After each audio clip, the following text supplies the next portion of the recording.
basic and important right to freedom of speech. Shadow banning, censoring, and policing every single post, then freetalk45.com is just what you've been looking for.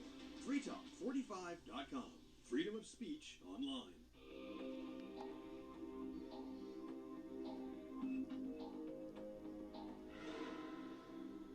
I've noticed that the few things that get you emotional is one, talking about your father and his service to this country, and two, talking about being the first American to cross that finish line at the Olympics holding an American flag. You have said that you believe the Olympics should be one of the few things that is left where we should be able to show our patriotism, our pride. What is your take on the current state of affairs of American athletes? Not only not likely to carry an American flag across the finish line, but not even willing to stand for our national anthem. It's, to be honest with me, they call me old school and everything, but I love this country. I love our national anthem. I love our flag. To see, we've gotten to this woke world and social media world. The world's changed. Let's say everybody's got their voice. And a lot of times when you're negative, you have a bigger voice. That Gwen girl, whatever her issues were, to be honest with you, I wouldn't give her a bit of media attention. I would be talking about the winner Price, who was the greatest hammer thrower this country's ever seen. Just threw over 80 meters. And that shouldn't be that way. I think the Olympics should really be quite hard on any political demonstrations or anything at the Games. I think we should stay away from it. The Olympic Games has the greatest potential to bring the world together.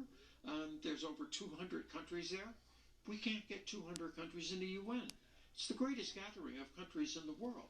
For what? For peace, for good, for great competition, for loving each other, shaking hands, this and that. It doesn't mean you need use for political tools. And honestly, I've been there since the beginning. I mean, I made my first Olympic team in 1972, and in Munich.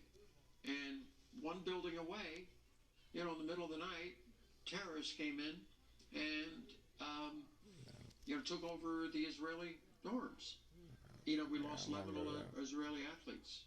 It was horrifying. I was pissed off just because how can you guys come in here and use this, which is for so much good, and destroy it. So, yeah, I've been around it for a long time. To be honest with you, I don't like it. That's why I put the flag up at the finish line. Well, that moment was such a defining moment in history that we are talking about 50 years later. Yeah. In what ways would you say the mental fortitude or the physical effort that's required to succeed in this political forum is similar or dissimilar from what it takes to make it as an Olympic athlete? Did you ever see me race? I'm pretty good at this stuff, I know how to race. I know how to win. But this time I'm racing and winning for other reasons than the old days. But to be honest with you, the same thoughts and ideas to win the Games, the same thought process that